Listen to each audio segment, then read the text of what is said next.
27ویں رمضان کو پاکستان بنا تھا. کل 27ویں رمضان ہے. 27ویں رمضان کو ایک وہ ملک بر صغیر میں وہ ملک بنا تھا جس کا نعرہ تھا پاکستان کا مطلب کیا. تو کل ہم نے شب دعا اناؤنس کی ہے. آپ نے سب نے غور سے میری بات سن لیں.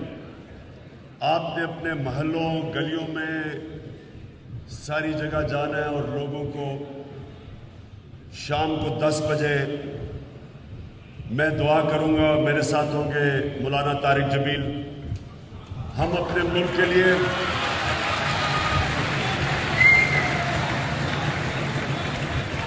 ہم اپنے ملک کی حقیقی آزادی کے لیے دعا کریں گے.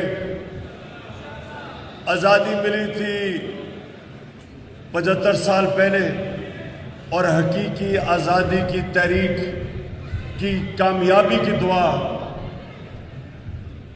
مولانا طارق جمیل کے ساتھ ہم کریں گے. کل سارے پاکستان کے اندر ہر علاقوں میں ہر ضلع میں اپنی تنظیموں کو کہہ چکا ہوں کہ وہ سارے ٹیلی ویژن سکرینز کے ذریعے اس دعا کو 10 بجے آپ سنیں گے بھی. اور میں چاہتا ہوں سب ہم سارے پاکستان میں، اور چاہے وہ تحریک انصاف کے لوگ ہیں یا نہیں ہیں، میں پاکستانیوں کو کہہ رہا ہوں، ہم سب دعا کریں گے اپنے ملک کی حقیقی آزادی